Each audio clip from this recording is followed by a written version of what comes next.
Hey everybody, welcome back to IP Farms. Well, it's warmed back up, about 81, 82. September the 20th, I think, something like that. 21st, I don't know. It's Thursday. Back on the Project Gleaner, for lack of better words. Probably all seen how bad the corn is. Here he comes. Of course, we've seen Jack already. But we're gonna make the best out of it.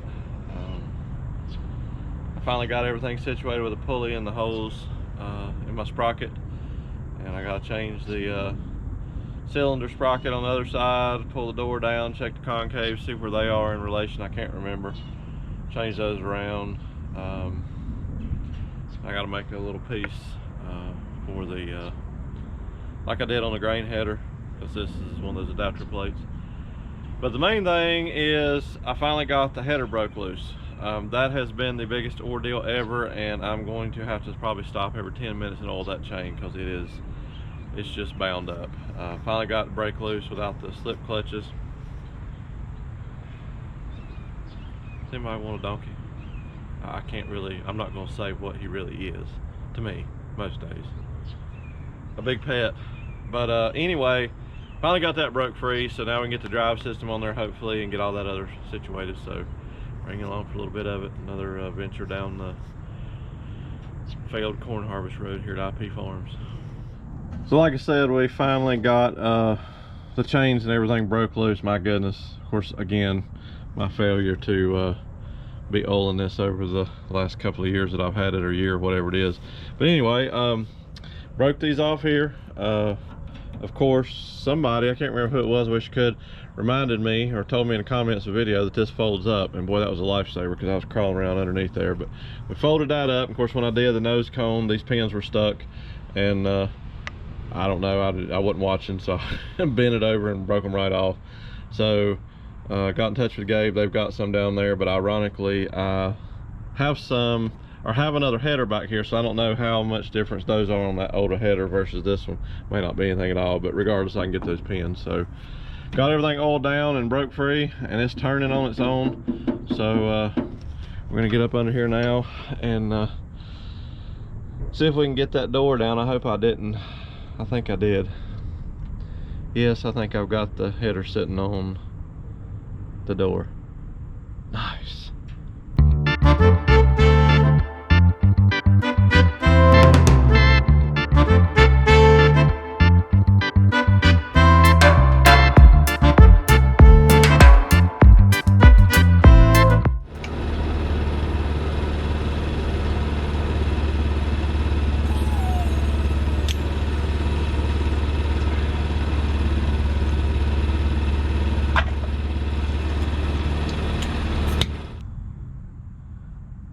He's literally underneath the corn header. I think if he could squat down and a couple years younger, he would be right down here beside of me. Unreal. Well, I'm sure the lighting isn't good, nor the audio or anything else about my videos, but we're gonna bring you along for it anyway. For whatever reason, I was thinking I had the block sitting here that moved, but it doesn't. Flip you upside down. I gotta take these bolts out, and then this door basically swings down. This is the rock door here with the latch, but that swings down some to get up into the cylinder and the concave bars. So I really didn't have to move those blocks. But look, now he's over there at my truck. He'll grab a wrench out in a minute if I leave that door open. That's why I have to leave it shut. But I got the blocks out far enough anyway, so I got a little bit more leg room in here. So it's a learning process, guys. See what we can get into.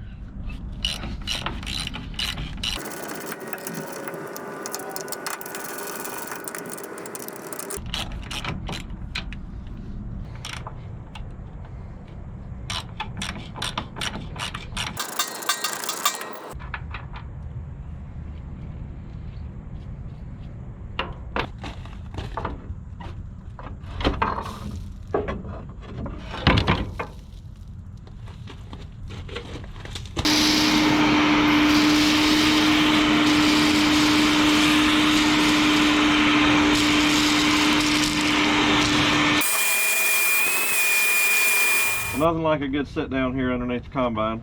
As good a place as any. I'm getting old and my back hurts getting up and down. So I got the book. Gonna see if I can figure out about these concaves. What it says in the book here about them. I don't know yet. It does have half rounds in it.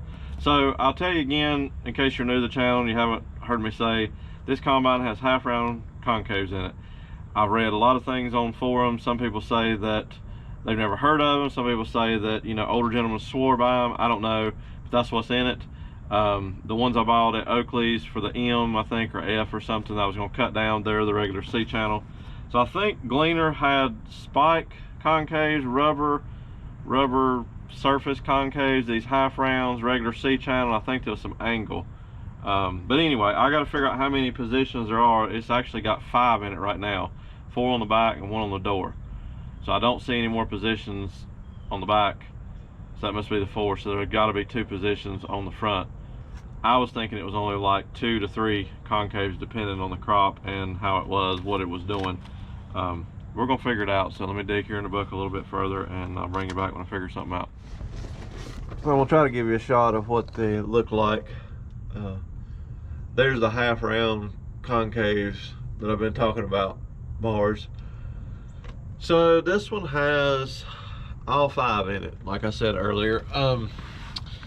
The general consensus, the book specifies 1 and 5, and I don't really know if that means this one here on the door and then the number 5 position and only run 2. Most everybody that I read online say with the half rounds they're running position 2, 4, and 6.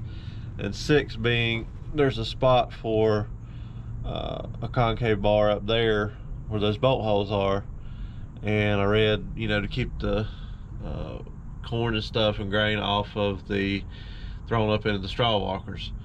So I don't know. I'm gonna do some digging here, see how hard these are to get loose, and make a decision. I guess if I can get them all loose and lubed up, we can always make an adjustment in the field, like I was saying earlier, I guess. I think the main thing for the one on the door is for foreign objects, which we're not going to have any of those. I don't have rocks, don't have sticks, so they say that it'll beat the door to death, the corn will, as I've heard. A lot of people have told me it's going to sound like the combine's coming apart threshing corn or picking corn, shelling corn, whatever you want to say, versus anything else I've done with it. So they're all coming loose. I'm curious how long it's been since any of these have been off, but see how many of them I can get broken free and go from there. Well, you can definitely say that that one on the door is worse for wear. I think I remember seeing that bent really bad when I first got the combine. So it's definitely taken a rock in at some point between those 2 bolt holes there. I didn't see any damage on the cylinder or anything back then. I guess the door tripped or something, but that's the half round. It's like a, you know, you can't see that. 1-inch bar cut in half. Welcome back. Been quite a while since we worked on the combine here. Let the weeds die down some and let the corn dry down. So it's probably been a month and a half since I started this video, so it might be some repetition, but been soaking the gears here on the head and the chains, trying to get everything broke loose. I think the last place we left off was I was moving the concaves around. I think I've got a general idea of where I'm going to put those, and I need to check the cylinder clearance, see if my gauges are right on the side, change the sprocket, just get this unit ready. So see what we can do. Well, it's dark and shadows, and I got the generator running in the background because of the batteries on the 1086, but cannot get this gear on the splines to break loose. I've been beating and soaking for probably a month. I finally tried some heat this morning and an air hammer and hopefully get that moved over. Like I said, it's got to go over, I don't know, 3/4 of an inch, I think it is. so it can line up with the new gear here that we that I bought, and my buddy drilled the holes in. So put the slip clutch on, because this is for the bigger chain. I can't even remember, it's number 60 or 50, whichever one of them is bigger. So we can get that moved. I did get everything else broke loose on the header. As far as the chains are moving, I broke the pins on the nose cone. I think I told you about that. Can't remember. But so I got a tractor going. I gotta do a few things with it, with the front end loader, and then hopefully go around back. I gotta dig the old header out and get the pins out of the front nose cone on it. So day full of adventure.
Well guys, it has been a day.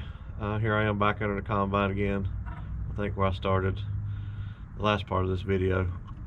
Anyway, we finally got the drive system situated. That was a nightmare. Still wasn't able to get that pulley moved between the air hammer, heat. It's just not going to happen, the sprocket rather. It's off a little bit. It's going to cause some extra premature wear on the chain, but I've only got 6 acres of corn to harvest, so if we can make it through, we'll reevaluate later. I'll show you that in a minute. My buddy and I reset the cylinder here. We dropped it down to 0, or what was 0 on the gauge, and checked it. The gauge is way off. I don't really see how I even harvested wheat with it. But anyway, we've got it set now, kind of like the cedar was, to where I know what the gauge says versus what it actually is in here in the cylinder and the concaves. And mine does have the half rounds on it, so that's a little bit different, but regardless, I know where it needs to be set. I've got a starting point now, and we'll see how it goes when I get out in the field. So I'm putting the bolts back in the holes where I took the concaves out. Decided it might be up for debate or whatever. I think I'm running 2 and 4. I think it's what it is. I don't have any rocks here at all, and I'm not going to be on the ground, so I'm not worried about the one on the door. Corn will beat it to pieces anyway. Debate on whether to go 2, 4, and 6. I just decided 2 and 4 because I think as dry as mine's going to be, I think that'll be plenty. If we have issues, I don't have anything but time, I can go back and drop it down and add the 6th one in.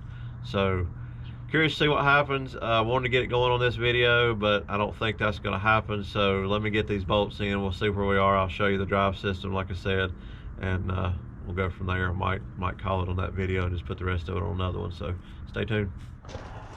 Well, here's what we ended up with on the drive system. Got my new idler here. Put a longer bolt in. I was going to make one for here. This chain actually is pretty tight. See how it does after running it a few minutes. If it tightens up or if it loosens up, I'm not real sure. May end up having to put another link back in here, which is no big deal. but right now I don't need an idler on that. Like I said, the gauges are way off. It's set at 1/4 inch right now, and that's 5/8. 3/8 on the gauge is 3/4, and you go all the way down to 0, and it's between 5/16 and 3/8. So we'll see. I got to replace the chain on the other side. Let me go over and show you that. So here's where I'd robbed the idler or the sprocket off for my grain head. I got picked that up at Oakley's when we went, and this chain is just, this thing had sit outside and just so rusty. I had soaked that, and it's not going to do any good, so I'm just going to go ahead and get a new piece of chain for over here, because I'm going to have my hands full as it is with the drive chains, because finally got them broke loose. Took me months to get these broke loose where they would turn, but they're still rusty, so I'm going to keep some lube on them quite regular. Got to replace the pins. I'm not sure if I'm going to weld those or pull the ones off the other head. I may just weld these back on. You can see here, basically they go like so, and they just broke, instead of swiveling, just broke off. But like I said, I've got some of those on the other head, so we'll see. But still got to do the sieves in the back and change the sprocket over there, and hopefully we'll be ready to go. So when we get situated, guys, we'll just wrap this one up and we'll put the rest of it on the other video when we get started harvesting. All right, guys, we're gonna wrap this one up and call it good. Wasn't a whole lot of footage today. I know I got really aggravated early on about that drive system. It's not perfect by any means, but you know, at some point in time you just gotta chalk it up and move forward. And you know, if I had 100 acres to shell or something like that, it might be a different story, but I think we can make do, and I'll be able to reevaluate and see what went wrong and what didn't. And I do believe that in the future, when I do more corn down the road, I think I'll wind up with 2 combines, set one up for grain and one up for corn. I can't afford all the nice new fancy bells and whistles, so it takes a whole lot to switch them back and forth, especially when you're taking one as old as mine and trying to make it run on these a little bit later model heads. The heads, you know, are just not as readily available for the A's and A2s anymore. But anyway, that's another story for another day. Hopefully you'll stick around for the corn harvest. We got some almost freezing temperatures coming next week, so I'm hoping that that'll finish off the rest of the weeds and make them brittle enough to we won't have that to deal with too awful bad. Got a plow day I'm attending here in a couple of weeks.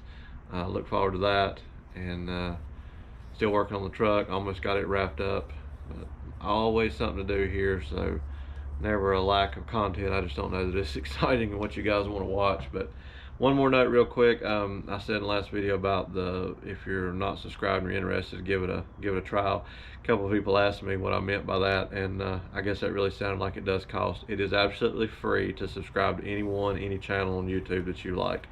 Doesn't cost you anything. You can decide whether you want to get notified on the videos or not. So, you know, I usually don't harp on that or push on it at all, but if you're interested in, you know, anything you see here, hit that button, try it for a little while. You can always hit it again and unsubscribe if you don't like it. I understand that totally. It's not for everybody. But anyway, with that being said, I'm going to the house to get some supper. We'll see what happens over the next couple of days. Until then, thank you.